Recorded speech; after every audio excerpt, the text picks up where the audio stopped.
Are you ready? Yeah, I'm good, man. All right, so let me make sure stuff's good. um, what's going on, guys? Joey Franzo here with Timmy. Tim, go ahead and introduce yourself.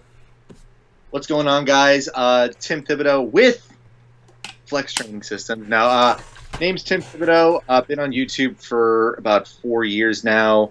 74 kilo slash 83 kilo powerlifter. Coached by none other than Joey Franzo. You guys know him. He's a really good guy and everything. Increased my total a shit ton in plain English, and I really wouldn't have it any other way. So, yeah, it's a little bit about me. Love you too. Um, so Tim, first off, where are you from? How long have you been lifting, and then how did you get into like specifically powerlifting? Okay, so I'm all the way over here on the East Coast, living in good old New Jersey. I've been specifically powerlifting for, I'd say about, yeah, it's going on like 3 years now, because my first meet was about 3 years ago. And how I got into powerlifting, so when I started up my YouTube channel, I put up this deadlift video of me deadlifting 340, 350 pounds or something like And that. what year? When was this? This was back in 2013, 2014, somewhere around there. And then for some reason it got a little bit of traction. I think it's because I was doing some form check service with Brandon Campbell and Omar Esoff and them like that. And this was And then, like your first little, like you had not done anything prior. no, Okay. So you no. just came on, posted your deadlifts, and got a little nudge from Brandon and you said Ben? Right? No, what actually happened was I asked for a form check service, and then for some reason it picked up a little bit of traction, and then someone told me to look into powerlifting, and then I remember that Omar Esoff had shouted out Johnny Candido at the time. Then I looked at his channel, and he's like this huge USAPL IPF powerlifter. Yeah, back then he So, was like, that was when he was competing at Worlds. Like he was yeah. kind of ahead of everything right now, and When powerlifting was much different in terms of standards and everything, and that's not to take away anything from Johnny's achievements or anything like that. But oh no, but, like, he'll tell you that it's gotten absurd.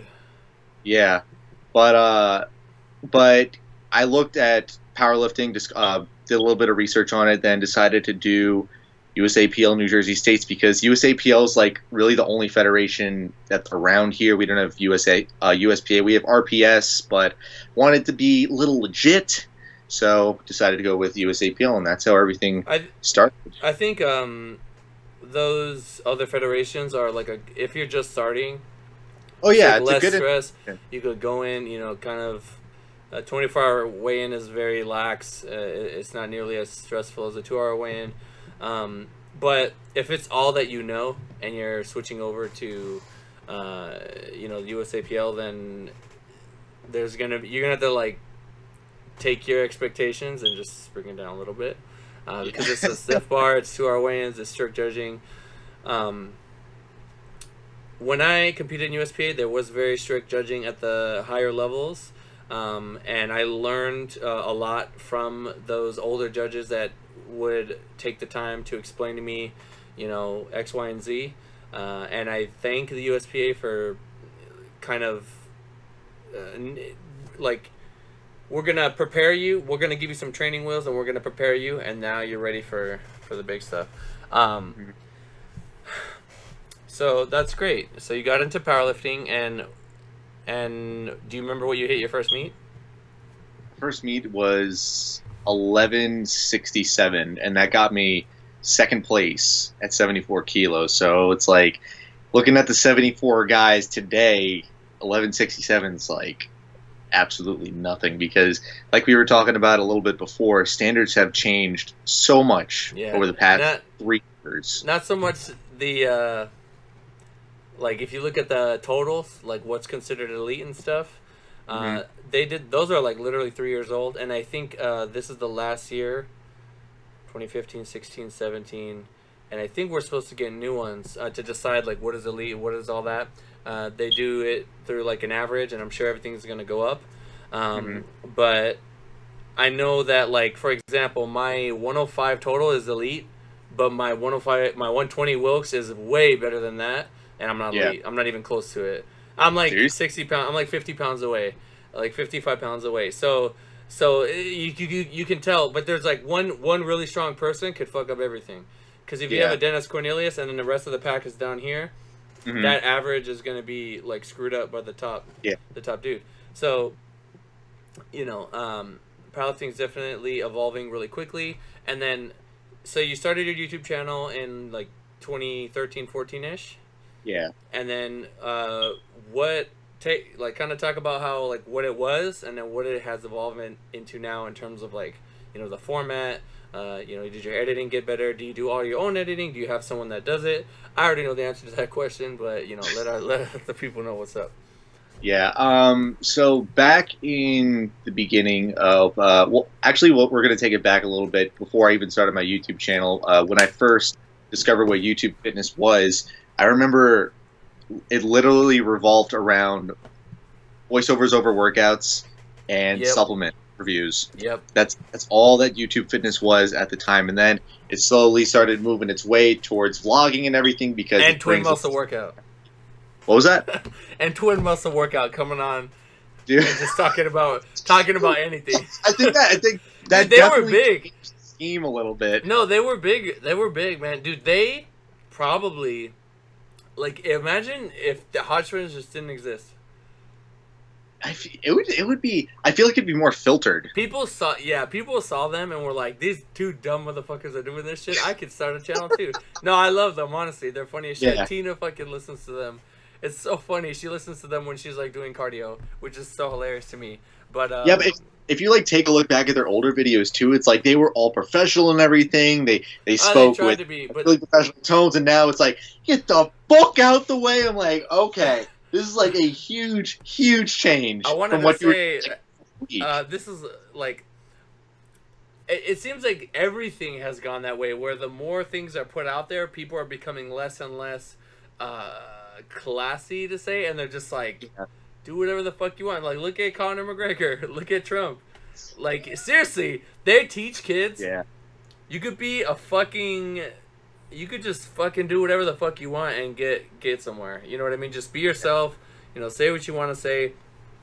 As long as the bottom line, whatever your bottom line is, if it's good, you know, then you're gonna be all right. But that's very interesting how, dude, that's like even with myself, and I'm sure you're kind of like this too, where there are so many formal YouTube informative fitness people, like just. They only want to talk about information and data, and they just have like a very boring, kind of flat, droning, you know, personality, and that's great, and it's good to have information and all that, but like, come on, man, like fucking. Hey, you can be the personality. Like, you could be the smartest dude, and like you're probably going to build a following of people that prefer the professional side of things, but with fitness on an ever-growing type of level now, it's like people want to see that personality because they want someone that they can relate to. And the point that I joined, that was kind of like the tipping point of where everything decided to turn. That's where you saw things like full days of eating, which I fell victim to. I did like 100 episodes of those, and like, you know, it helped a little bit get my name out there and everything, but it's like filming what you eat kind of gets boring for a while. And then it's the like, evolution of that was like the Instagram food porn pics. Dude. Yeah. Like, go on the explore page. It's like, what fatty food can I see on there today that's probably being put into some like macro-friendly meal right now, you know? But you know, everyone has their thing. Did you? So you started your channel. You know, what were you doing at the time? Were you in school? Were you working? So I started it right after I graduated my sophomore year in college. So I started it like the summer that I was going into my junior year at my at the private university that I was going to. So it was somewhere around there. And I think something else that helped was people were able to relate to me being a student, you know, being on campus and everything, and show, oh, you can still get your fit on and get your education on and things like that. So yeah, I was a student at the time, working part-time, commuting back and forth to school. It was just, it was rough because I had like an hour commute back and forth. But I think it was all worth it in the end because it really taught me like diligence and everything, because I was able to focus on schoolwork, able to focus on YouTube, able to focus on my job and everything. But that's around that time, and that's where I started taking the strength training more seriously. And this is actually where I got kicked out of my school gym too, because I remember I was running I think it was like my second cycle of Candido's 6-week program. Oh man. Yeah. And I didn't know this, but there was no filming allowed in the school gym. And they said, "Oh yeah, we've got signs posted everywhere. You're not allowed to film here." It's like, okay, I didn't know that.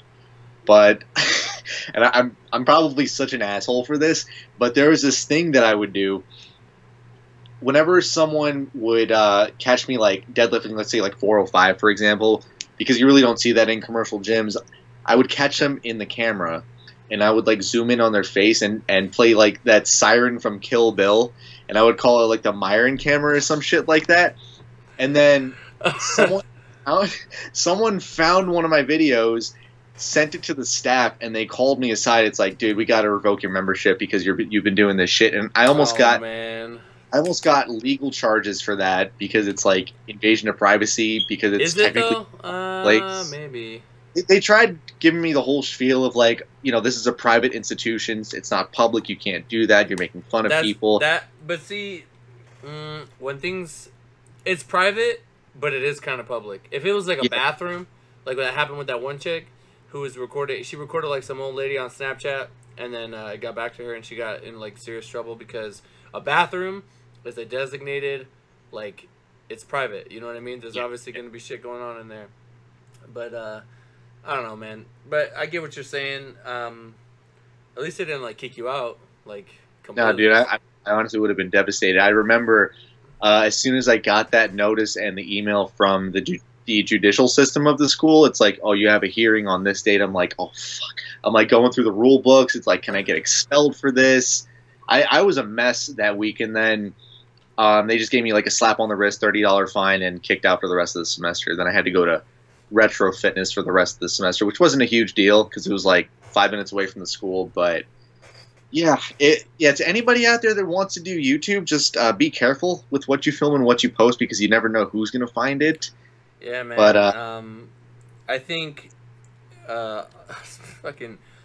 YouTube could be a very great thing. Social media can be an amazing thing, but when you have the people that simply want attention, they end up, shooting their boyfriends through a phone book because they want views. So it's like, that's like literally the epitome of like doing things for attention and it backfiring, like literally. I shouldn't be laughing, but fucking like, it's horrible to talk about it, but it's like, why? Like, did you really think an encyclopedia was going to stop a bullet? No. I mean, especially that caliber of bullet. It's like, yeah, let me get this big ass Desert Eagle and fucking shoot you. You'll be all right. Trust me. Nah, but I get what you're saying, man. But YouTube back then, I think was a little bit different. I think Matt Ogus was just starting to come up, or had he already been kind of established? Yeah, like back then he was more carefree about his channel. Like, I don't know if you've taken notice, but he's like, he still likes to have fun and everything, but he's a ton more professional today versus back then. Like, I remember the bodybuilding.com mist forums would post about him, and he would just get like bombarded with dislikes and everything. But he's definitely matured in his videos a little bit. He's done that because he definitely sells like products. Like, he'll sell a book or a co-book with Eric Helms, or he'll sell like a training program or something. So he wants to, I mean, this is just me guessing, try to just clean things up a little bit so he can make that cash money, you know what I mean? Telling people that, hey, like, I know what I'm talking about, this is why you should buy my stuff. I'm very lucky in that I could just kind of be myself and do whatever, and fucking post memes and shit. But people know, when it's time to get serious, like, I always used to think, like, if you ever want to do something compelling, you have to hit people where it counts. And where does that count? It's on the platform. So if you're if you're beating people, if you have people beating people and winning in the name of whatever it is that you're doing, people are gonna notice you. And luckily, I do a good job with my people.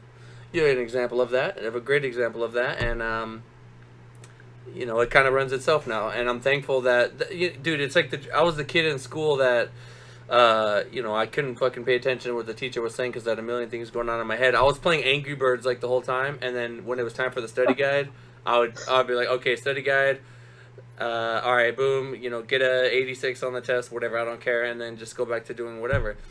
You know, and I got lucky to be where I am, but I think, you know, if you're in school, definitely stay in school. So you went to school and you graduated in what, and what do you do now? All right. So I went to school. Well, at first I got an associate's degree in general business at my 2-year county college, and then so you saved some money to do that. To save some money. That's really smart, honestly. Yeah, because it's like I look at it now, it's like, sure, I'm still in a little bit of debt, but it's like a fraction of what other people's debt looks like. And I heard some crazy story where, like, if you go bankrupt, like, everything gets fixed, but not that. Like, you still gotta pay that, which is crazy. Like, you're still screwed with that. But yeah, when I went to the private institution for the rest of the 2 years, graduated with a degree in finance, and today I'm an accounting analyst. And most people think it's like, oh, you know, tax season's rolling around, you're going to be super busy. It's like, no, I don't do taxes and everything, but we're still extremely busy, and it kind of plays into training some days, especially this past week. And I was expecting this week to be like extremely good every single training session, but it was a little rough because I was like glued to my chair pretty much every single day this week. So it kind of hurt my hips. Well, I shouldn't say hurt my hips, but it made me super tight around my hips and everything. Lower back was super tight. Still had a couple good sessions, but you know, benched up a little bit. But I'm sure we'll talk about that later. But yeah, I mean, if you're gonna have a job like that, then just make sure you take the time out of your day to move around, because it, like, just taking a 10-minute walk every single day can really make a world of a difference. And I'm sure Joey can attest to that too. Yeah. So your job involves you. So it's a 9 to 5, or is it it's Basically 5. It's 8 hours or 9 hours with an hour break. Yeah. Okay, so, you know, I've been there. It's very draining. It's draining in kind of a different way. It's not a physically draining thing. It's like you need to pay attention for so long. I actually do things that are very, very draining, like almost like an exercise, like in way of like a video game, for example, that's very meticulous. And I don't know if you've heard of StarCraft 2 or StarCraft in general, but it's so, like, I literally like, I put a new video card in, got a new keyboard and everything, and I have a fucking gaming monitor, and like, I was like, dude, this can help me, because I have a lot of you guys. There's a lot of you that I work with, and basically my work consists of, you know, I sit at my desk, I'm looking at, you know, a ton of messages. Usually if I come home at the end of the day, there's infinity messages. So I go through all the messages, you know, I'm checking for them, I'm looking at videos, bang, bang, bang, bang, bang. Maybe, like, especially today, I know I'm going to have to write training, so I'm looking at a message, I'm pulling up my email, I'm verifying, you know, that the person is paid.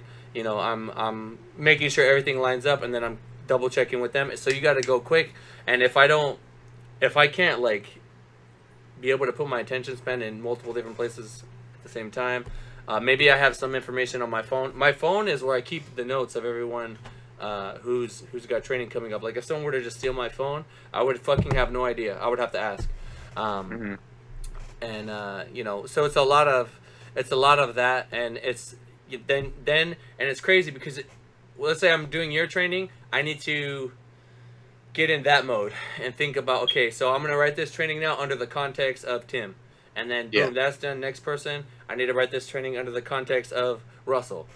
You know what I mean? Boom, and then Tina and Sean, and it's like, so, you know, playing a game like that, even if it's like my free time, yeah, it's fun to win and stuff, but it's fucking stressful. I can't even do it for too long because, like, bang, bang, bang, bang, bang, you're just moving, and it helps me because then when you work on your attention span like that, or like even trying to, dude, like, I have 30 windows open right now, like, you know what I mean, like, that shit helps. So definitely, it's draining, and then when it's time for me to go train and time for you to go train, I'm sure. Well, tell us a little bit about that. What do you what do you do at your job? And is it like, are you dealing with people? Are you selling a product? Are you, presenting to, to people? What's going on?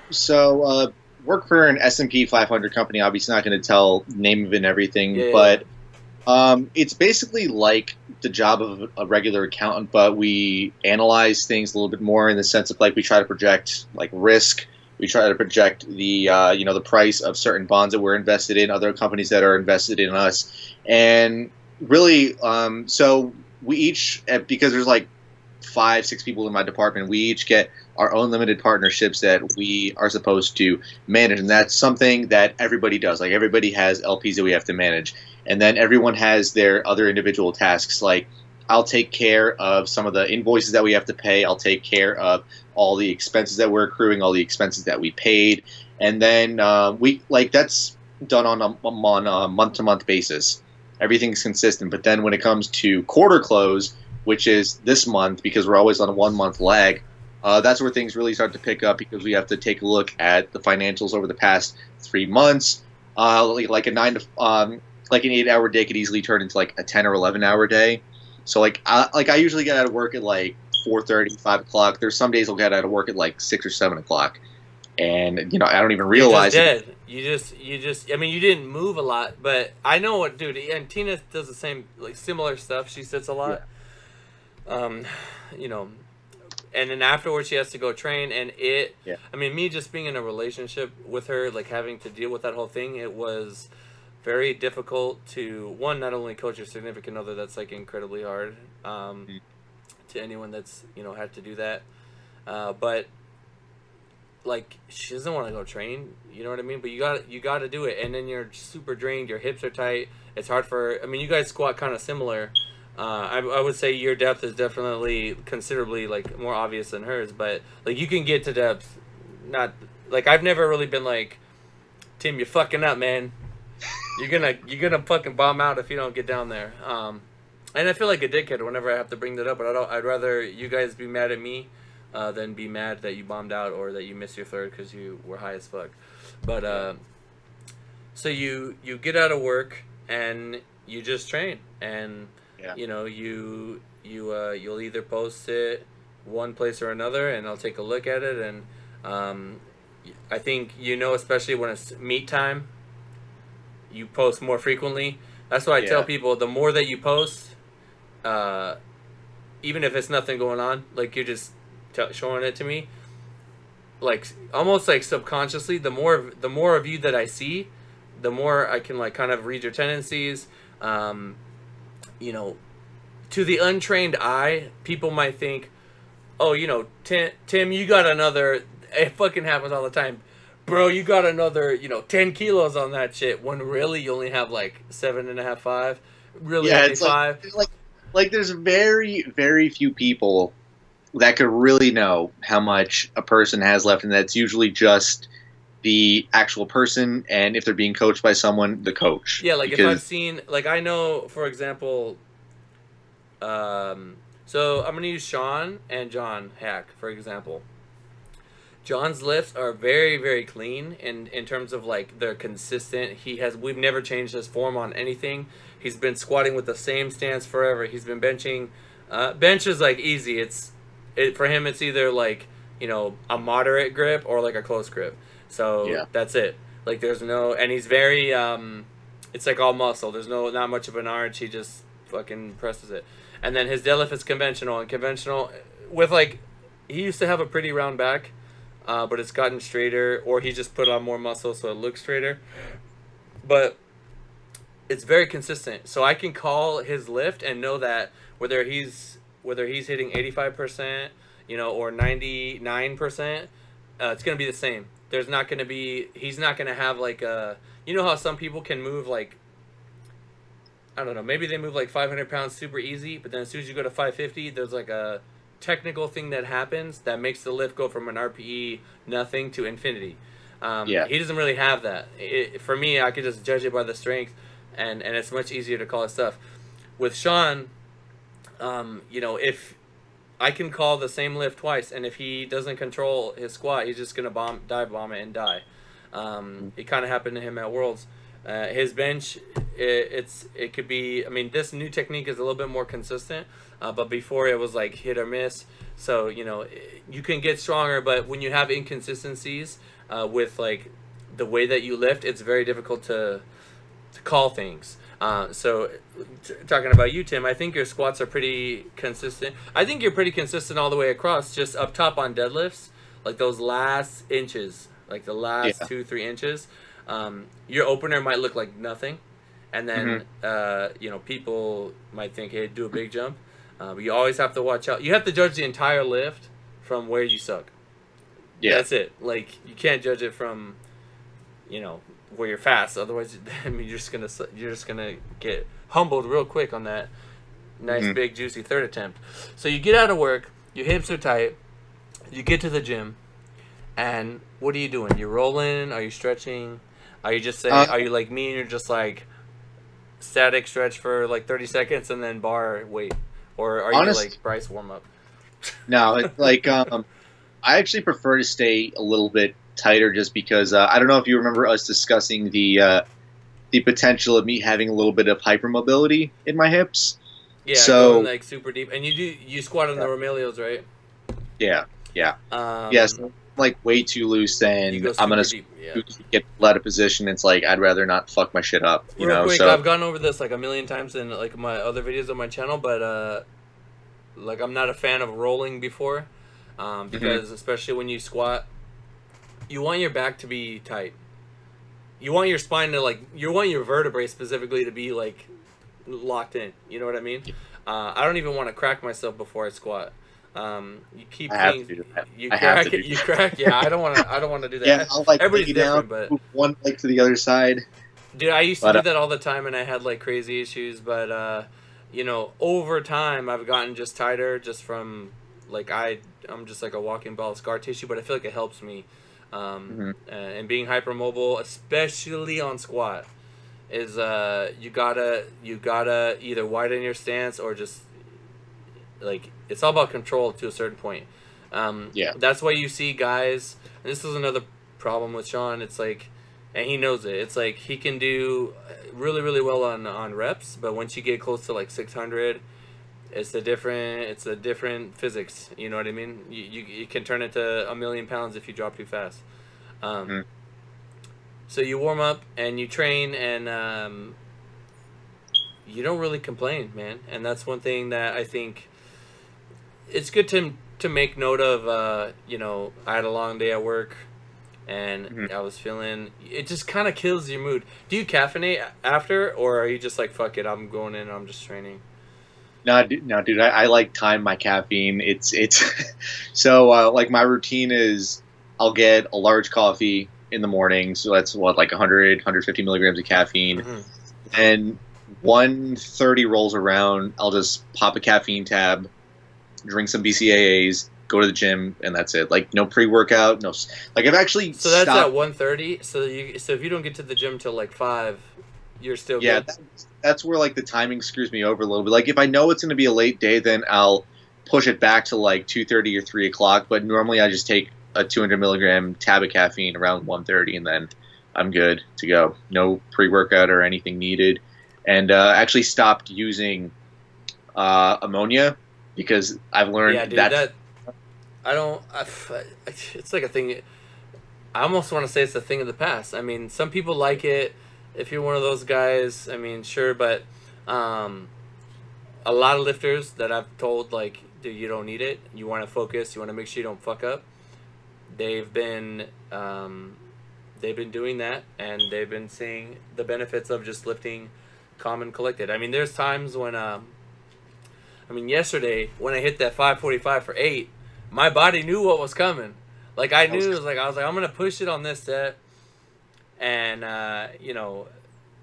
like it's almost like your body knows. Like if you're gonna go for a heavy single, like if I put in 1x1 at 9.5 on deadlifts, you're gonna already be prepared from seeing that on paper. Like that day, the whole day, you're like, all right, I know that this is coming. Like, and it can kind of override whatever the fuck happens at work, because you know that once you get into training, like I need to pull this heavy thing. It's not happening. That's it. Yeah, like it's like I'm pulling these 6 bones, and I don't really care, what else happens today. And I think that can be a very positive thing, like just looking forward to training at the end of the day. Oh yeah, yeah. What time do you go into work? Because some people are insane and they train at like 5 a.m., which is crazy to me. Actually, there were a couple times I had to do that for meat prep, and wasn't the best thing to do. But That's rough. yeah, but usually go into work around 8 o'clock. Get out at 4 o'clock. So when during the months that we're not busy, like training's always good. But like it's just especially during like quarter close and especially our annual close, it's like, dude, I just have to make sure that I have everything in check and try not to let work stress me out too much.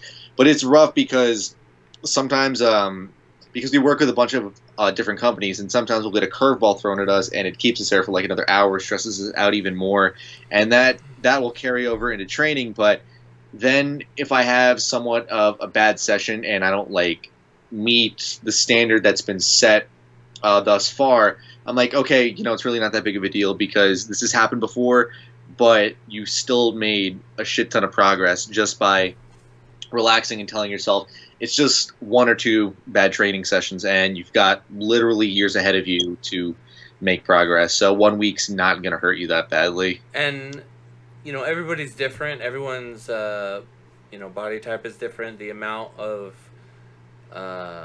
food that you eat. So like your like basal metabolic rate, like how much do you eat a day, would you say, if you wanted to maintain your weight? You should probably know roughly right now because you've been, not saying dieting and whatnot, but yeah. But let's see, if with training and everything, I'd say like my BMR is like 2,400 calories. Yeah. It's all right because I don't have the most amount of muscle out of anybody at all by any means. Not the tallest, just average height and everything. So it's like, average 2,400 calories. No, but when it comes time to like actually bulking and everything, it's like eating close to 3,000 calories, especially on those rough days, dude. I have the best training sessions. It's so good. Yeah, and what's gonna happen is, since we are on the topic, you're gonna diet, you're gonna lose weight, and eventually that wherever you're at is not gonna work anymore, and you'll need to go lower if you want to continue. But if you stay, or even increase slightly, what's gonna happen is you're gonna recomp a little bit, and all your lifts are gonna go up. I mean, you're eating less, but hopefully you're lighter than you were before significantly. That's kind of what I'm experiencing right now. I'm down. I was 254 the morning of the Arnold. I was 232 yesterday and multiple times the last week. And my strength kind of just died. And I've just held the same food, and now everything's coming up. And I don't even need to increase my food. There's no point. And I think your metabolism is crazy, man. It can adapt.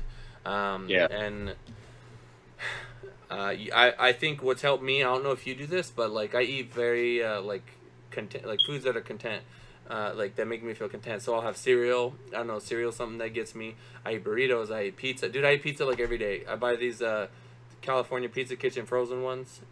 Yeah, they're really macro friendly. You could even eat them on your macros. Is that the thing you put up a picture of the other day? I saw her put up something with pizza. Yeah, so hers is like a tiny one, but mine is like the full pizza. Like off the top of my head, the full pizza, like a lot of them. If you eat the entire pizza, it's 900 calories. So I just eat half for like I'll have like, dude, for breakfast I eat like a breakfast burrito, 3 servings of cereal with my Fairlife, and then I'll have 1 or 2 slices of that pizza. And the serving size are a third, but I eat half, so it's like 450 calories. Yeah. And I'm chilling, and then I'll eat again, before training, and then for dinner I'll have like literally like a can of like chili beans with tuna. I fucking love it. It's so filling. I'm dead. Yeah. I'm like fucking dead. And I know that if I really wanted to, I could pull my calories down more. I don't know how you're feeling on 2,300 right now. If you're chilling, or if you're like, like I just want to eat. Do you have any cravings right now, or are you good to go? Honestly, no, not really. I mean, it's like sugar's kind of a bad thing for me. Like, if I go a couple days without like a really good amount of sugar, like I'm gonna go insane and I'll like binge on You could something. fit it in though. Hmm? You could fit it in. And going back to the whole YouTube and like Matt Oga's thing, when did you like learn how to track macros, or did you Oh, just? dude, that was like revolutionary for me, and it's like you still see it today. But I'd say it was like 5 or 6 months into me doing YouTube, and I saw like the science of flexible dieting, or like is it bullshit or not? It's like I tried it out. It's like, dude, this works. Oh And yeah, then, dude, it definitely does work. Mhm. I don't know what you did, but like I'll tell you what I did, and you can tell me what you did.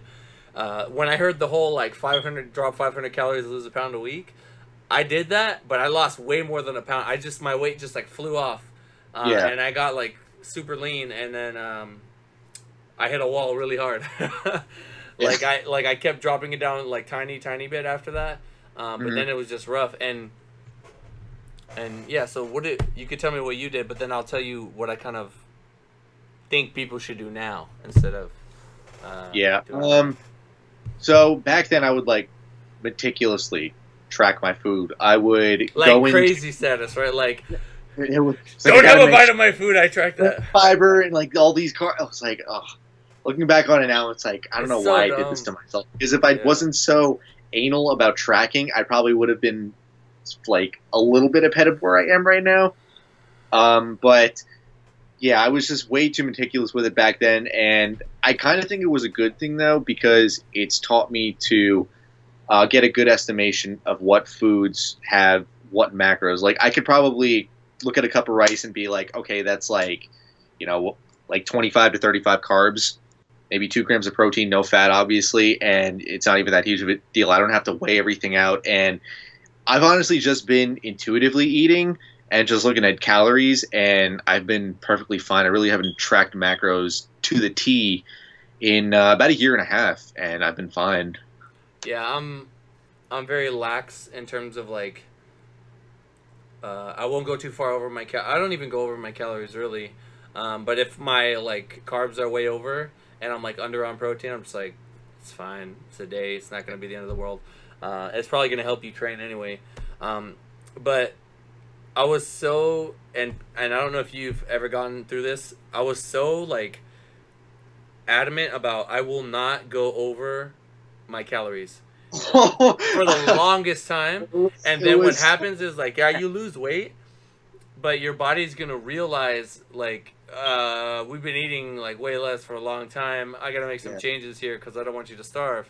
But when you have like so like now everybody's doing, not everybody, and I'll probably do a video on this, but like nonlinear dieting, it's been around forever. It's when you have like a cheat day on the weekend. I don't even like saying cheat day, but basically what I'll do is say it again.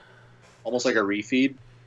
Yeah, but so what we found is like 1 day of a refeed doesn't really do anything, but 2 or 3 days does a lot.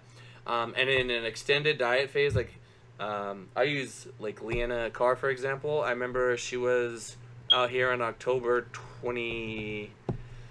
Oh God, I think it was after 2015 Nationals. She came out here, and she was like, she had just gotten hurt, so she was like kind of fluffy, but she made the bodybuilding.com spokesmodel thing, so she had to get lean for that, and she would have, and she's on like, typical female macros, like not a ton of muscle. She has good shape, but like her macros just weren't really high, so she has to do like, dude, I remember picking up from the airport, she was eating fucking cucumber slices, like, and tracking it. Like, I don't track that. Fuck that. I eat a salad. I don't track the salad. But what she would do is like, so she'll diet, and then she'll have 10 days where she's like not in a diet, not in a deficit, and then go back right to it, for X amount of weeks. So what I've been doing, and a lot of my bodybuilder bros are doing similar things. I know they're doing like a 4-3 split, so like 4 days steep deficit, 3 days like way like above your maintenance, but the net is low. The net like in the week is lower than where you should be. So let's say you did like a 400 calorie deficit, you're still in that, but it's just going like this. It's going like down, down, down. It's like down and then up. And what happens is those 3 days, you kind of like delay and postpone the adaptation to dieting. So it allows Mm-hmm. you to maintain that higher metabolism for a longer period of time. Yeah. And it's been like, dude, I feel like I've done nothing. I'm doing 5 and 2, and I feel like on that third day, and I know that Alberto Nunez has said like he's done the same thing, where like you don't even feel like you need the third refeed. You just in the beginning you kind of want to do it just to make sure. Like if you have if I'm squatting the next day hard, I'm gonna just do it anyway. But like by 2 days of the refeed, you're good, man, and you don't have any cravings and you don't want anything. And then by that third day, you're just ready to get back to the diet. And then it's something for you to play with. Maybe I just told you the keys. I just gave you the keys. You know what I mean? So you're still keeping the deficit, but play with it. I talked about that a little bit when I was in North Carolina. You told me like 3 heavy days, and then the other 4 days you're going to be in a little bit of a deficit just to make sure. Try. Yeah, I don't know if you've played with it, but dude, it works so well for me, and I feel like I've lost these 20 pounds for free. It didn't even feel like it wasn't a hard thing. And then after the like the higher days, you want to get back to dieting. Like you just want to get back to it. You want to track. You like being on point, and your weight is gonna like go up slightly during the high days, but it just comes off like again. And you're gonna like the day before the next refeed, you hit like a new low every time, like almost every time. I mean, I remember doing it for actually, it was like this past week, and like I woke up today 176, 177, and like in the beginning of the week I was like 181, 182, but everything just like came off from like it just comes off, and in the amount of food. And it's encouraging to see that, and the more times that you go through it, I think it can help people get through those. You know how people like they look at the scale and they freak out whatever it says, but because they know, they're telling themselves, okay, I know I'm supposed to be heavy. I just had a refeed. Like Tina will even tell me like, oh, I'm gonna be so heavy tomorrow. I'm not even gonna weigh myself. And then she'll weigh herself and be like, oh, what the hell? Like, you know, it wasn't even that bad. And I'm like, yeah, it's good to go through that and see it. But it's just a tool to help you through, and there's actually data showing that extended periods of eating more versus like that 1 day. Dude, the 1 day is kind of like it's kind of like almost shitty because you're eating more for that 1 day. You're eating more for that 1 day, but it just kind of like it's not long enough for your body to make any change, like to realize, oh, I'm okay. You know, dieting and powerlifting especially. Oh, and another key is you want to keep your fats, like if you can't go over on fats, like you got to keep your fats where they're at. The fat, when you think about it, is easily stored as fat. Carbs, when you have a lot of carbs, like excess, your body tries to burn it off through body heat. Some of it can get stored, but it's a lot easier to deal with. Whereas like fat, if you eat a ton of fat, Korean barbecue. I gained like 18 pounds in almost 2 weeks. A lot of it was fat. From when I was transitioning from being Joey Flexx, like the shredded dude, to then when I got hurt, couldn't maintain my physique. I didn't even care. I was like going through depression and shit. This is like years ago. And I was being really social, just not giving a fuck. And dude, we went to like Korean barbecue like 5 times in 2 weeks. And I just fucking ate everything, eat the whole thing in Nutella, you know what I mean? That high fat stuff, quickest way to get fat. I've never had Korean barbecue. Really? I'm actually dead serious about that. You're not missing much, to be honest. Somebody's gonna fucking have a heart attack in the comments, but no, it's because it's like you watch anime, you watch Attack on Titan, you watch Dragon Ball Z and Naruto and shit. So it's like whenever I see something, I haven't seen Naruto. I really haven't. I've seen like some fights, but people told me that Naruto's like it's gotten like very. It's gone downhill. Yeah. Like ever since Shippuden ended, it's like I don't want to watch this anymore. You know. Is that? But it's like whenever I see remotely close to Korean barbecue in any of those shows, I'm like, fuck, I gotta have that. Never had it. It's so fat, dude. It's really fat. Like the meat that Salt Bay makes. Imagine they just take the fattiest parts of that Because and they put it on the grill, like a strip of it on the grill, and they put like sweet sauce on it, so you're getting a ton of carbs too. It's fat. Back to Naruto. I did watch that whole like Gaara versus Rock Lee thing, which was fucking sick. Gaara's like not fair, really. He's like John Hack. He just you think you got him beat, and then he just like, oh, that was a decoy. And, but then who's Lee though? Oh man, Rock Lee.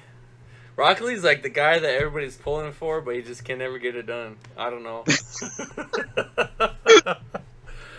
Like seriously, he is. He's like the average Joe that trained really hard, but he just couldn't do it. Kind of like Piccolo. To me, like no, that's Krillin actually.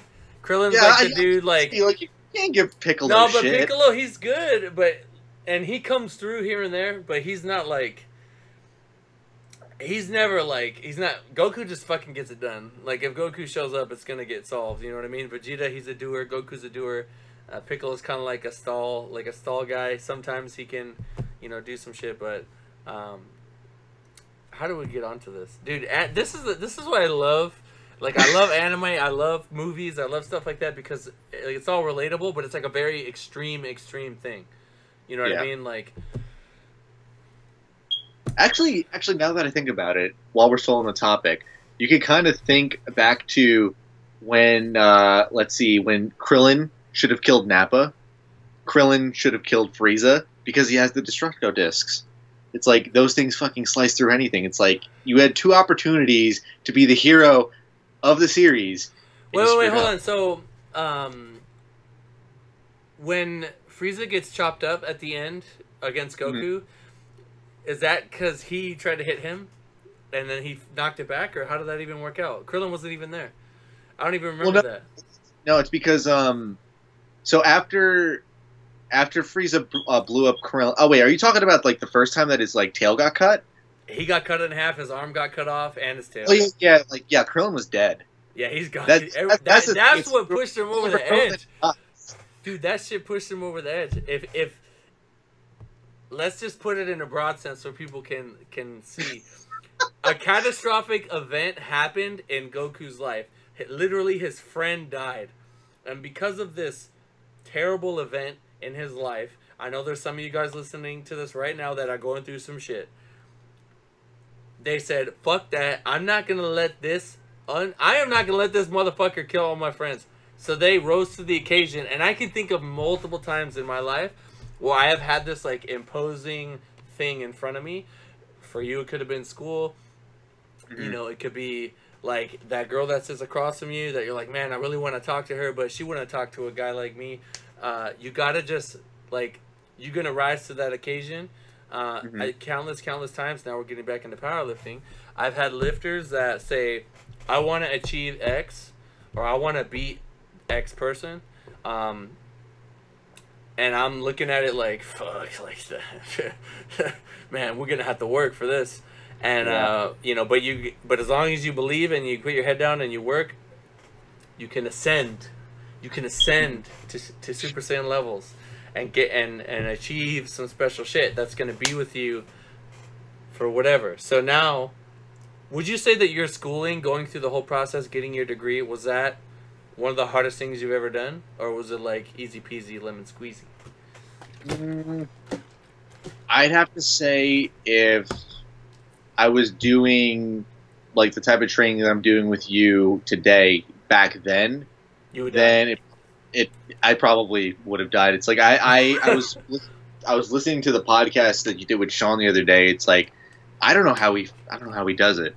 It's like if that was me, I probably would have had to like let my grades slip a little bit, or just like go into bodybuilding and do just like hour workouts. You didn't start out doing bodybuilding stuff before you got into powerlifting?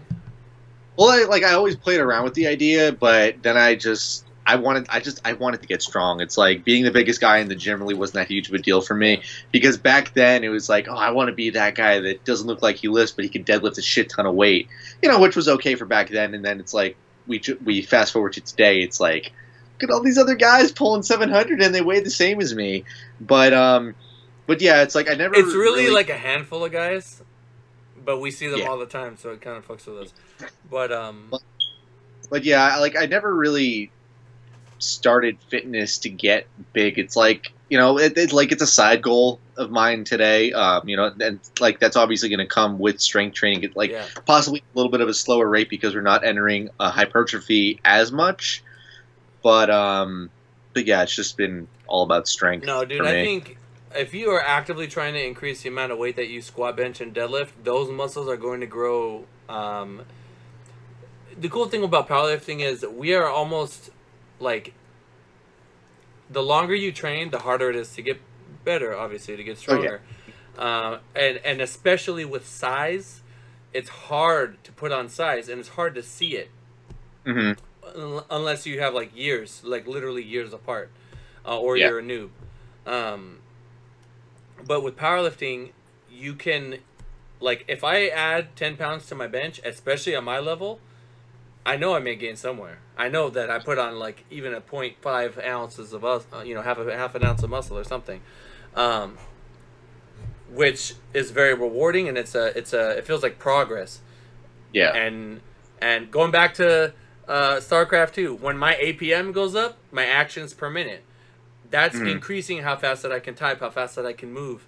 You know what I mean? How fast I'm processing things, and that sense of progress, they give you like a graph that shows you like how you're doing. It makes you feel like, oh, I'm moving in the right direction. I'm getting better at something, and that's Yeah. something. If I can increase my actions per minute on this arbitrary, this random game, that's not only fun but like an exercise. I'll be able to type faster. I'll be able to bang bang bang bang hotkey things. You know what I mean? And it's all about progress. That's why I love powerlifting, because it's a tangible way of moving forward. You know what I mean? It's like, so your first meet, you hit 11 something. 60. Yeah, we'll just say 1160 for argument's sake. The first meet that we did together almost a year ago, I think.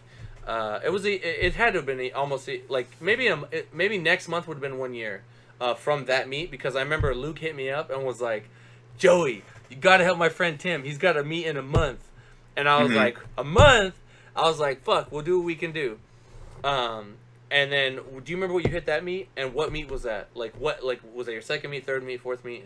Yeah, that was my second meet. Yeah, I actually think it's coming up on exactly 1 year because it's like that meet was in August last year. Um, but yeah, that was my second meet, and if I didn't screw up my final two deadlift attempts, then I would have broken 1300 at the time. But because I screwed those up, just out of being tired and everything, really didn't know how to eat for a meet, totaled like 1260, 1270, somewhere What around did there. you, and this, now, what did you hit this last meet?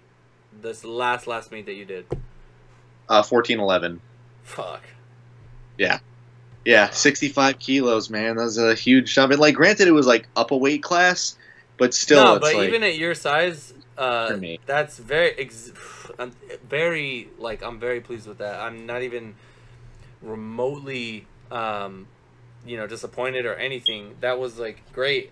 And something that I wanted to not only explain to you, but to people, is just talk briefly about, like, yearly planning.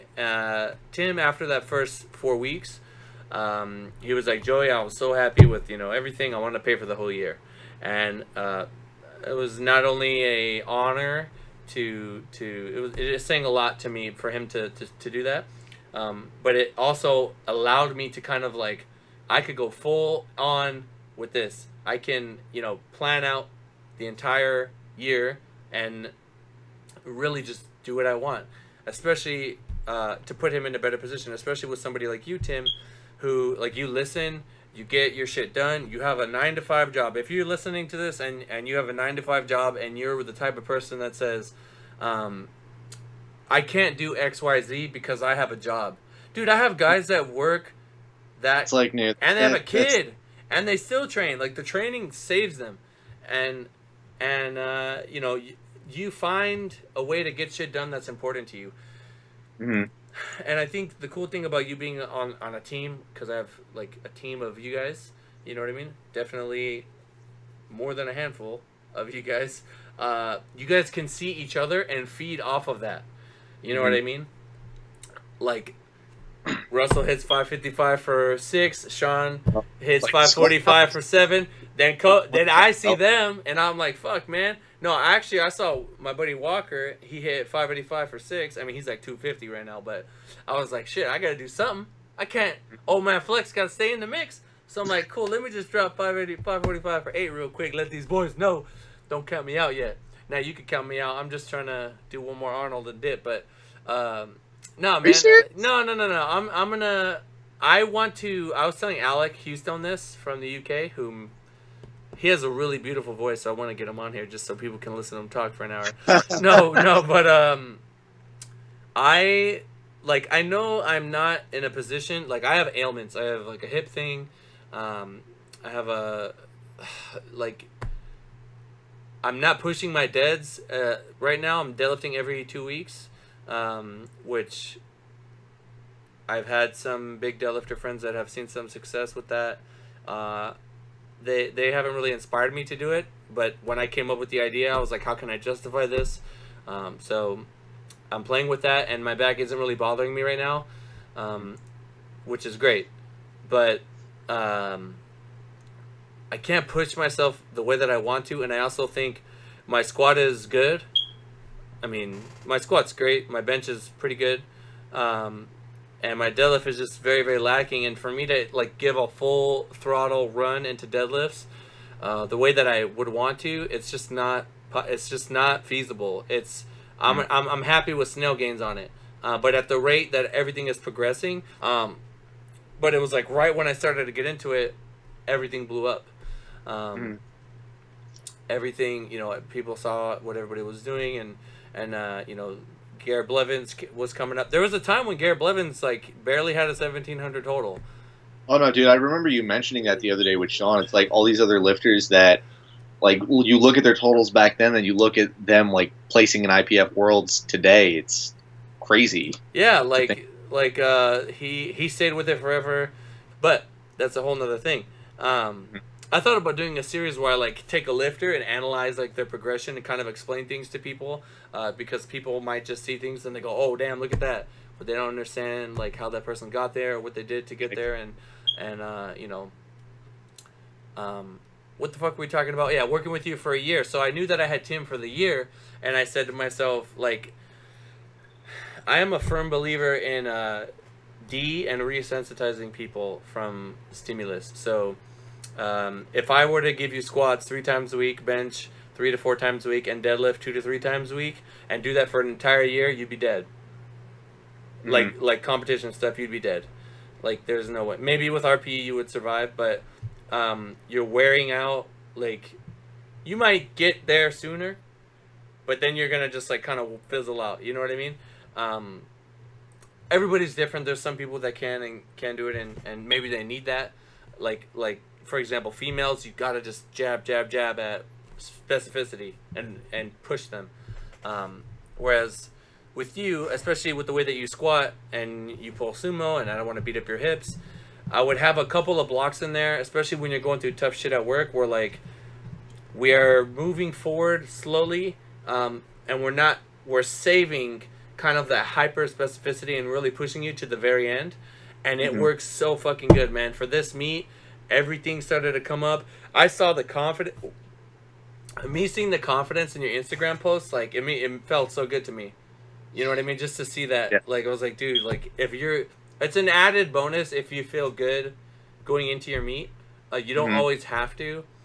I know I'm dog shit till it's time to compete, but that's okay. There's nothing really wrong with that. But it worked great. You fucking killed it. I think you should be proud of what you did. And I know you have compared yourself to others 17 times in this one podcast, but you have to be happy with how far you have come. You know what I mean? Dude, you went from 1100 something to 14 whatever. How are you gonna feel when you break 15? How are you gonna feel when you break 16? You know what I mean? Can you think about that? I never thought. I was dude, I squatted 666 at the Arnold. I broke 800 kg. If you would have told me from my poverty 1300 back in 2013, I'd be like, nah, there's no way. Yeah. But I stuck with it. I got all the keys, and I learned how to apply the keys, and so that yearly planning is so powerful. Being able to Yeah. train during that block 100%, you're not injured, you're ready. Your body is ready for that phase. Hmm. It is like a major key, and I think not too many people talk about it. It's not the easiest thing to implement. Um, you can kind of tell people things, whether or not they know how to use it is, it's very rare. But yeah, man. I mean, how did you feel that meet? Was it your super meet? Did you just say I'm on fire today? I knew. Like you knew after your warm up squat, like your warm ups on squat. You're like, I'm gonna hit some good shit. Actually, and I didn't really make mention of this in my meet recap video that I did. No So we're one getting some felt right. behind the scenes action. Yeah, no one felt right during warm-ups because the meet was at a CrossFit place, so we were using bumpers. We were using Oh, bumper fuck plates. that. Yeah, and like if anybody knows anything about that, it's like the weight distribution on a bar. It's going to dictate how it does move. Like I was warming up with 405, and like if we were using metal plates, it's like the same distribution outward as like 585 or something like that. So you're getting So just excess. You have to control it a little bit more. exactly, yeah, and everyone was complaining about that. But as soon as I went out from and like a lot of people talk about this, as soon as I went out for my first squat attempt and I smoked it, I'm like, this is gonna be a good fucking meet. It's like I feel really good. I'm like Yeah. I'm loose to the right amount, and honestly, I just paid attention to myself that day and just had fun with the meet.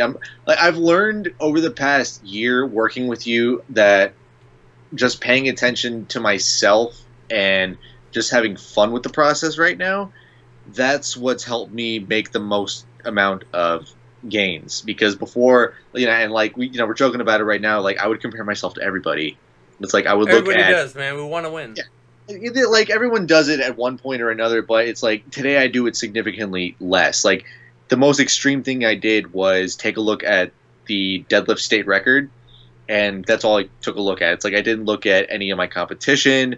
I just went in there with the keys that you gave me and performed to the best of my ability, and everything paid off in the end. It's like I'm not paying attention to who's totaling what going into deadlifts. I'm just doing whatever, doing the numbers that you gave me, and just had fun with it.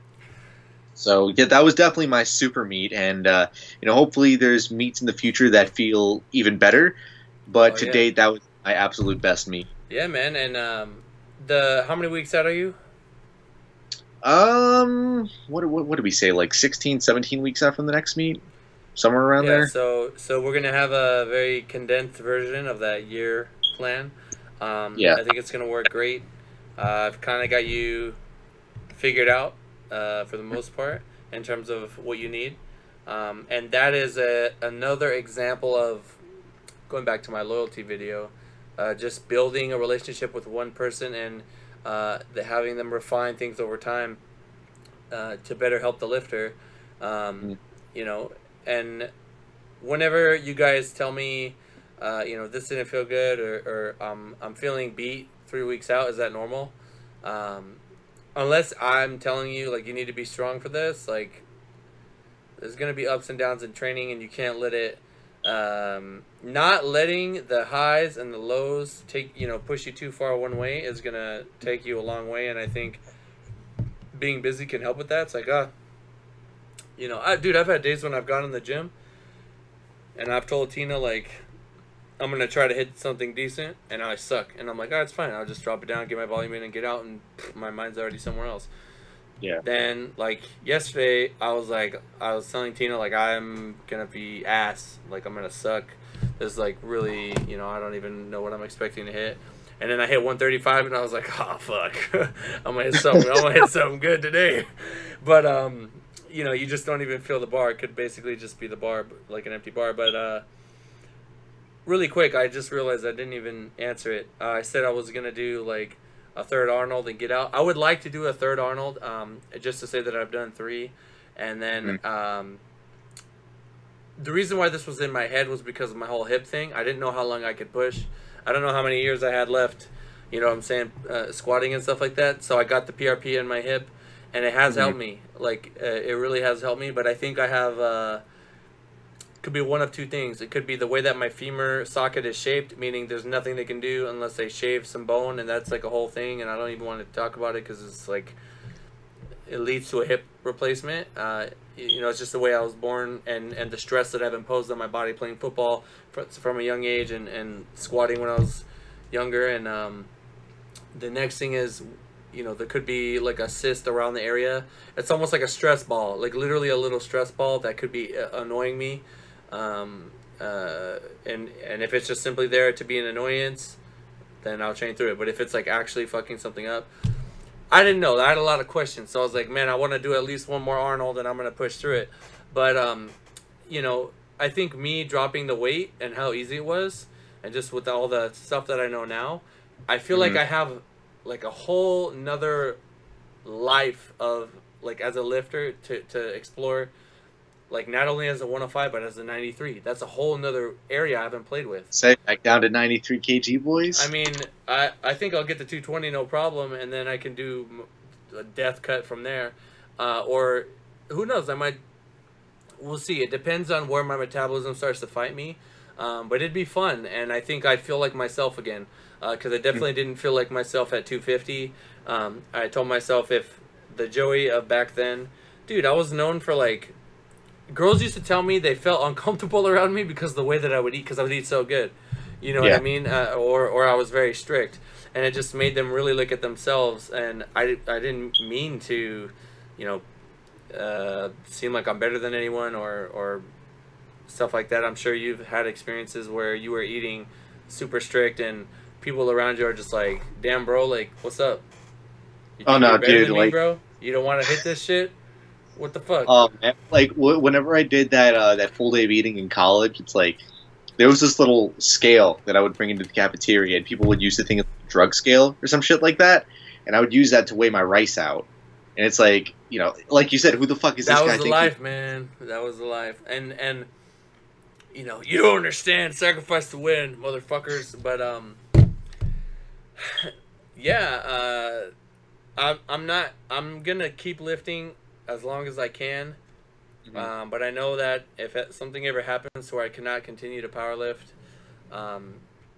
you know, I can always just, I told my, like, if I wasn't a powerlifter, I would probably exclusively high bar squat. I probably wouldn't deadlift like ever, and I would bench. I would do like a lot more incline bench, and dumbbells, just because it feels good, it's fun. Arching is starting to annoy my upper back, especially when I'm pausing for 10 seconds with heavy weight like a crazy person. But I'm not going anywhere, man.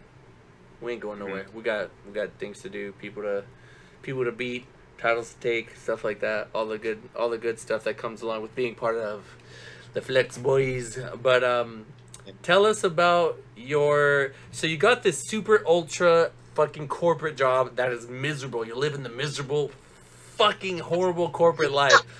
Dude, I had this one client that was making like, he was an accountant for a really big company, and he was making fucking bank, and he would get these ridiculous, like, imagine you get your bonus for like holidays, like, here's a car, there's your bonus. Yeah, he was balling, but he fucking hated everything. He hated his job.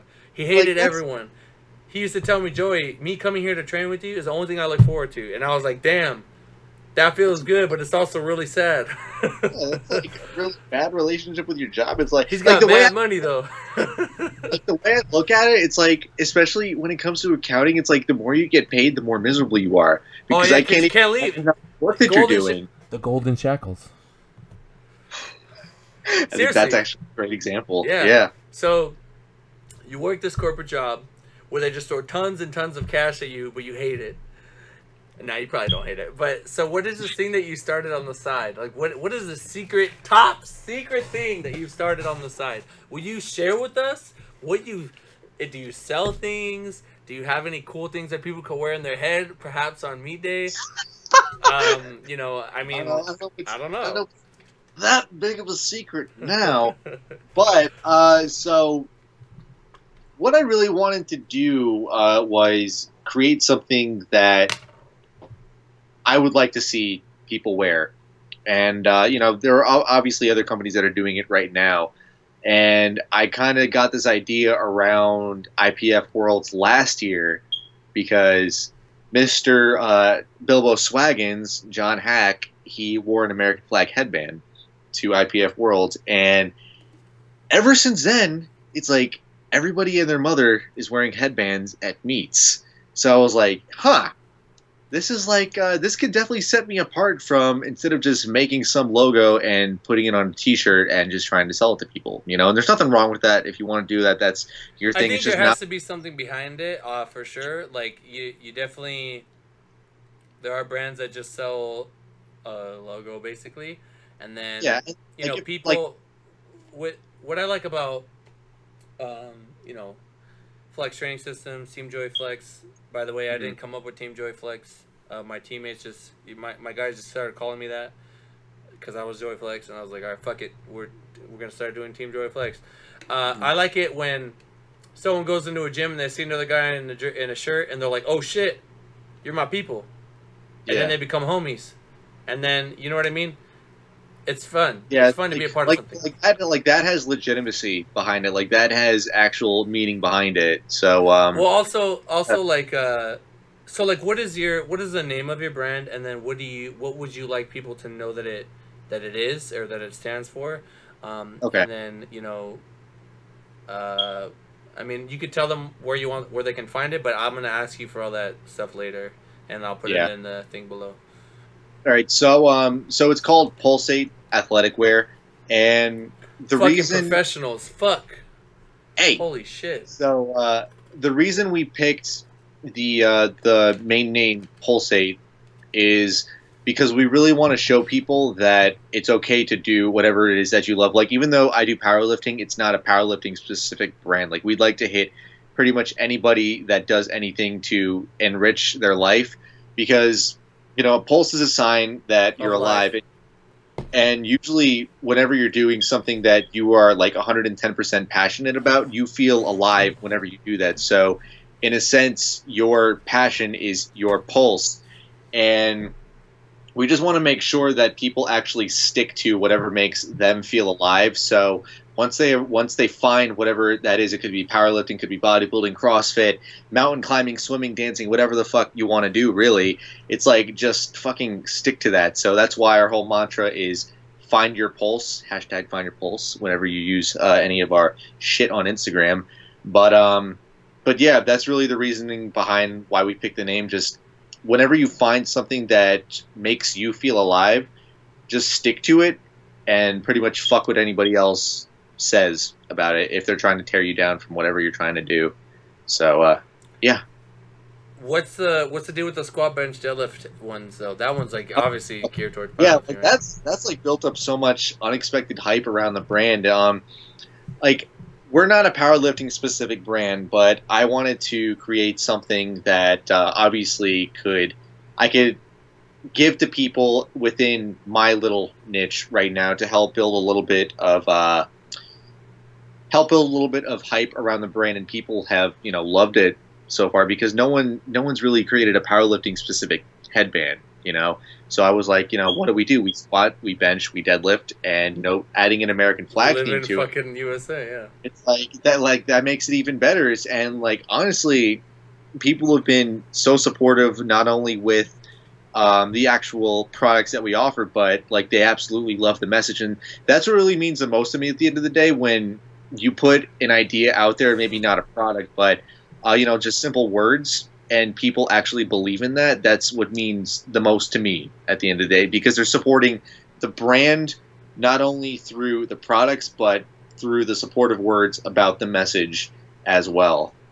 And something else that we'd like to do once we start to, you know, really pick up and generate enough revenue is donate to 3 or 4 separate charities going on either 4 or 3 month cycles throughout the year, because we want to give back to people that really don't get to enjoy their life to the fullest. So, like, for example, we want to donate to people that suffer from muscular dystrophy because, like, you know, they're basically sitting there and they're not able to do anything with their life. So if our contributions could help them, you know, have a little bit of a more enjoyable life, then that would mean the absolute world to us, you know? So it's not just about, you know, spreading awareness of finding whatever you're passionate about and just do it, but it's also about giving to people that don't get that opportunity to do so.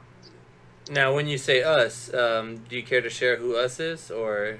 So it's just me and my sister right now, and it's like some people say it's like, oh, like a sibling company, like that's gonna go downhill real quick, but like, who said that? Honestly, what was that? Who said that? Oh no, it's like whenever I tell people, it's like, oh yeah, I do this with my sister. It's like, oh, I've heard companies break down because, you know, one person gets too greedy. But it's like, no, my sister's like my best friend. We would never turn on each other or shit like that. And yeah, I mean, we bicker every now and then because she has ideas, I have ideas, and like they clash at times. But you know, it's been good so far, and I see nothing but good things for the company and us to grow as individuals from the experience. Yeah, man. That's a very, you know, noble thing that you just mentioned, donating and stuff like that. Definitely very selfless. And, you know, I can't even begin to, like, every day I'm, like, so thankful that I'm able to just do what I'm doing because there have been times when I've not been able to just due to injuries and things like that. And psychologically, you just decay as an individual when you cannot do that makes you find your pulse. You know, when you can't find your pulse, it's really shitty. So for you to be able to try to help those people find their pulse. Alrighty, sorry about that, guys. We got I don't know what the fuck happened. Skype took a shit, but we're good now. Yeah. I wanted to ask you, Tim, what made you kind of stick with stick with YouTube? I'm not fucking editing that out. What made you keep stick it raw here? Raw, baby, no suits, no wraps. What made you stick with YouTube over all these years? What do you like about it? What don't you like? Okay. Honestly, I just have to say that the reason I've stuck with it is because I want to see the sport grow. And, you know, to say that I've actually encouraged, you know, a handful of people to do their first powerlifting meet, like that feeling that you get. You definitely help like it. You get when you see someone do really good at a meet. It's like whenever someone enters a meet, it's like I get that same exact feeling. So just seeing that because of something as simple as YouTube and just connecting with people that love strength training, it's like that's honestly why I've stuck with it and why I will be sticking with it. It's like, obviously I don't get like, you know, Guzman type views or anything like that, but it's really never been about money for me. It's never been about sponsorships. It's just honestly about helping people, you know? So that's why I've stuck with it. I'm just laughing right now because Christian Guzman has like 30,000 different names. They call him Guma. They've called him like Kremlin Gumlin. Like Come on. Dude, he's got like, if you look at the comments, if you look at the fucking comments of like any fucking video, this motherfucker has like 37 different names, and there'll be accounts. People will fucking go out of their way to make an account that's called like Krimaguma or like Christmas Good Lifts. You know? Just fucking. No, dude, like the best one I've seen, because it's like he always, like, I think it was like a year ago, he said it's like, oh yeah, I want to take my dad fishing one day. It's like, and then there are like 7 different like Fisherman Guma accounts. I'm like, dude, what the fuck is going Fisherman Guma. Dude, his fanboys love him.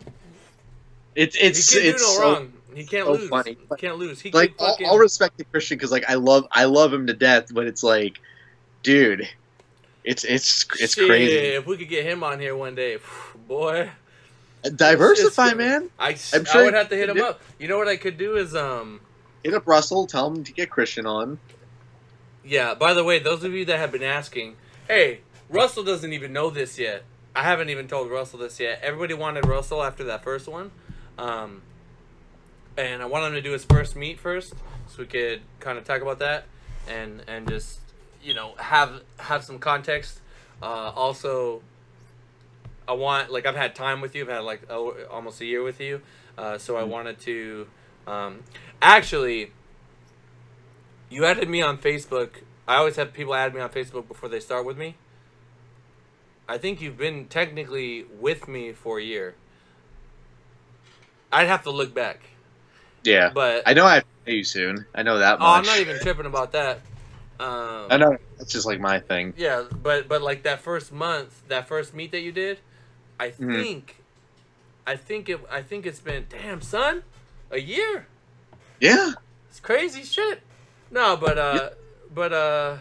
back to Russell. I want to have Russell on here for those of you that want him on here. I just want him to do his meet first. I want to get some time with him first, and just really show some growth. I mean, obviously that takes time, you know, and who knows how many months from now he might hit some astronomical total, but he's definitely like coming up. I just gotta let him do his meet, and then might be, who knows, I might be able to get him at nationals because we can sit down and be in the same room. It could just fucking have everyone there. We'll just have you there. Everyone's gonna be there. We're just gonna have a fucking gigantic clusterfuck of Flex boys on one. Two Flex boys, one Blue Yeti. No, but so pros and cons of the tubes. One, obviously connecting with people. Yeah. One, connecting with people. Two, seeing other people grow. Like when you follow channels and like you become friends with people, it's like, you know, talking to Russell over the past year and like seeing where he was last year versus today. It's I didn't like, even know who he was. Dude, I've been watching him for the longest time, and it's crazy how much stronger he's gotten from one meet to the next. Cons, I really wouldn't have to say that that there's any, but well, actually, one thing, it's like you can kind of tell when people are putting on a front, and you catch it, and like people that are watching that channel, it's like, oh no, like he's being 100% true to who he is, and it's like, dude, like I know this guy in real life. Yeah. Dude, that happens all the time. Well, like, it's like, don't even bother. But it's like people believe what they want to believe. Yeah, and like honestly, I don't let it bother me that much, if at all, because I just like to keep to myself. You know, I really. Like, if you want to be friends, that's cool, but if you don't want to, it's like, you know, it's really not going to affect me at the end of the day, because I'm just trying to make myself better, you know? If you want to fuck, that's the thing. Me. That's one of the things with the internet is I don't discuss, like, my methods or like, I'm not going to really correct someone or give them advice over Facebook or whatever. Because, I mean, unless they're working with me, unless they have literally gone out of their way to show me that they want my help, because I'm just not interested in arguing in something that, and I have a gigantic, I have a gigantic pool of lifters that I'm constantly getting anecdotal evidence from. And for those of you, people say, what is, anecdotes, bullshit. It's like, well, what the fuck is research? It's a bunch of anecdote put together to draw a conclusion, you know what I mean? So it's just no point. Like, you can't engage with those people. I'm lucky enough to where I have people that will like kind of battle on my behalf, but I would rather, I tell them like, hey man, I appreciate you standing up for me, but like, don't even acknowledge them. Like, just let them fizzle. Like, yeah, they're not even there. You got to do Tim. and you can't let, you know, so and so. If you see so and so, like maybe they're growing their channel faster than you because they're doing a giveaway, or they're calling somebody out on some bullshit, or doing something retarded, let them.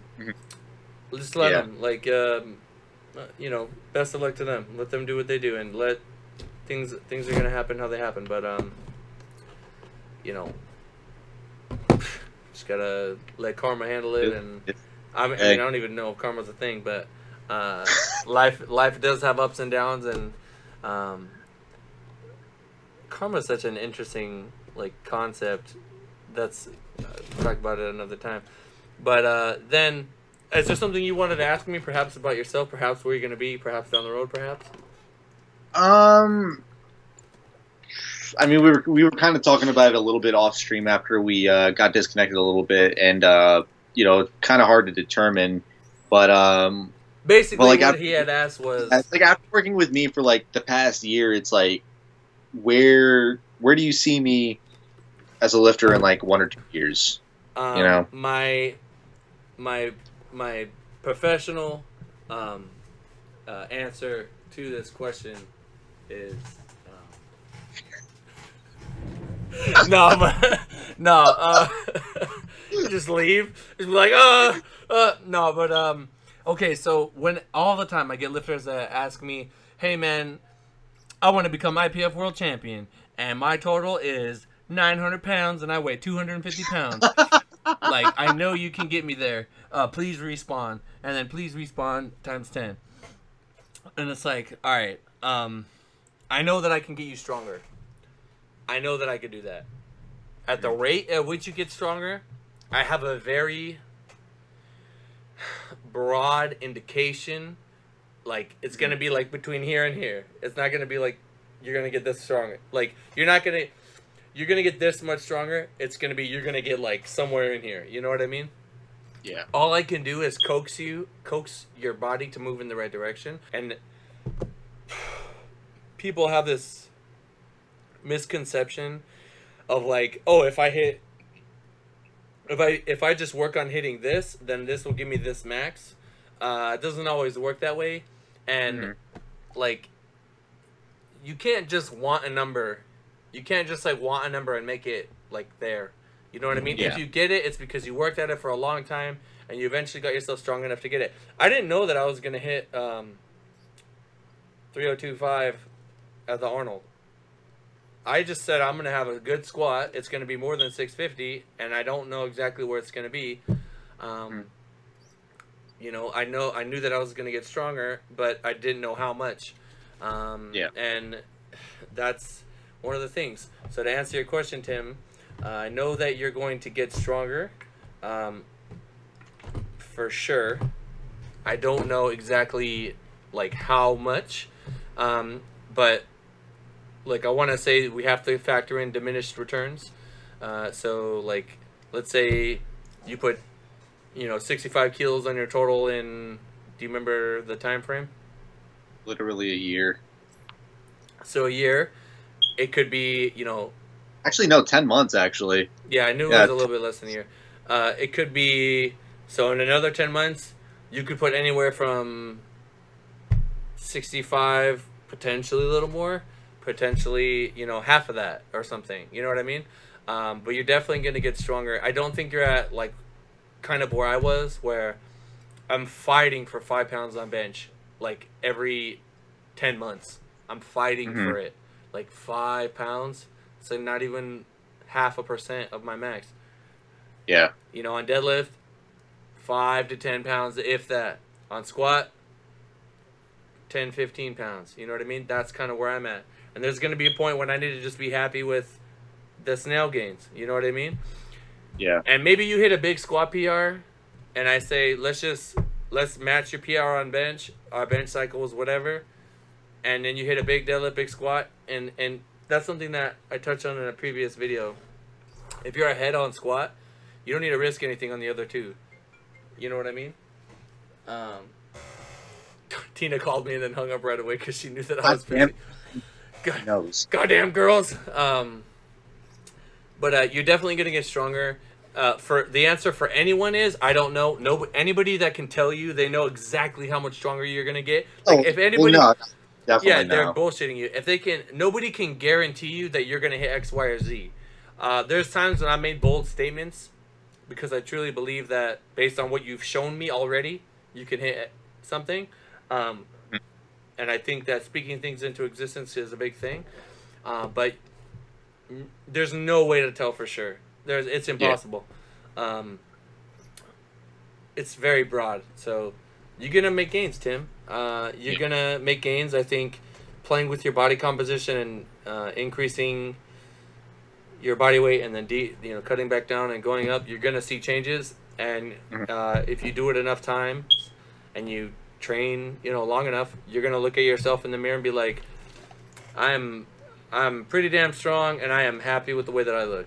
And at the end of the day, if I could get someone to say they're happy with themselves, fuck, man. Yeah. Motherfuckers ain't paying me enough. No, I'm kidding. That's good. That's all I want. I just want people to get better in the thing of powerlifting, which is what we so happen to be a part of, or focusing on. Yeah, so what's the significance of the next meet? I think you told me, like, you didn't want to compete, and then you were like, fuck it. I want to do this meet. So, the past 3 years, well, I should say, like, my first 2 years of competing, it was only one meet a year. And I know video on this, too, on, like, the frequency on which you should be competing. It's, like, obviously doing it I way did that too shit a much. long time ago. Dude, I watch all your videos, man. I went way back. I need something to listen to on my car rides. Hell yeah, But, bruh. but yeah, it's like I just want to up my frequency a little bit to get used to competing multiple times a year. It's like, next year I want to do raw nats. I think, yeah, that was what I was gonna ask you. Fuck, Yeah. I forgot. It's over here. It's on the West Coast, so short flight for me. Finally, I'm tired of going all the way to the East Coast for nats, but yeah, man, it's gonna be sick to, like, I just want to see my people, and you're so busy. What's the determinant of whether or not you can go? Do you have to take your sick days during a certain time? Is that it, or is it just? So like the past 3 years, like raw nats has been in October, right? If I'm not mistaken. Yeah. And I think they want to change. Like I've been talking to D'Alessio. He was the head ref at the Arnold because he's the New Jersey State chair, and he's been talking a little bit with some committee members, and they kind of want to change when Raw Nationals is. But I it's heard about nothing that, but set in stone yet. yeah, because I think the timing actually works well because you have Nationals, and then you have just enough time to train for the Arnold, and then you have just enough time to train for Worlds, and then you got to get ready for Nationals again. So if they were to move it, I wonder if they'd be flipping anything else. I do know that someone in the ranks hinted at the Arnold potentially moving, but then it's not the Arnold. It'd be called something else because it has to be at the Arnold. You know what I mean? The Arnold is when the Arnold is. You know what I'm talking about? Like the actual Arnold Expo is in March. Yeah. If that meet moves, it's not the Arnold anymore. It's it's a hype meet, but it's like it's still an IPF meet, but it's not the Arnold. Yeah, so unless they're planning on moving the Arnold completely, like just the Arnold Sports Festival is going to be in a different time of the year, then, which is tricky because the Olympia is in September. Yeah. And the LA Fit Expo, I don't know how much that would affect it. It's a big one for us. It's bigger than, like, I would say, dude, our LA Fit Expo is bigger than Olympia, like, a lot of the time. Like, I've gone to both expos many times, and sometimes Olympia sucks. Arnold is by far, like, it fucking kills everything. Like, it's like... I would say, like, in the order, it's like Arnold, LA, Olympia. Yeah, I would definitely agree with that. Last time I went to Olympia was weak. I was like, why am I here? This is shit. But, and I don't really care, like, to see fake fitness people. But, but yeah, man. I'm really happy to have you to have had you on. Winding down here, I really appreciate you coming on, taking time out of your busy day, to spend with little old me. I know that we both have a lot of work to do, and even though we didn't get to hang out too much, when I did see you in person, it is nice to see you here. Is there anything else you wanted to leave the people with? Maybe tell them where they can find you, and where they can, maybe pick up some of your stuff. All right. So with all of my social media, it's basically just my name. So YouTube's going to be Tim Thebodeau. Instagram's going to be Tim Thebodeau. I don't use Twitter at all. Yeah, I don't know who I don't know what that is. I can't bring myself to use Twitter, but yeah, it's just like YouTube and Instagram. I'm mainly active on, and if you want to pick up some head swag, as I like to call it, it's going to be pulsateathleticwear.com. We do international shipping for anybody that's in like UK or Australia or I don't know, South Africa watching this possibly. I don't know, but yeah, that's all my info. Thank you for having me, Joey. It's been an absolute pleasure. Yeah, man. Finally seeing your face again. Thank you, Tim, for coming on. Had a lot of fun. Thank you, guys. Really quick, I do this at the end of each one. If you guys made it to the end, and you're hearing my wonderful voice at this time, down below, it's been different the last 2 times, but let's go ahead and hit, if you made it to the end, hashtag Babadook. And you can spell that however you want. So it's going to be hashtag Babadook. You can do the Babadook, whatever. Just down below if you guys made it. I love when you guys do that. I always take a screenshot and put it to my IG story. So go ahead and drop that down below. And I'll talk to you guys in the next one. Later. See you later.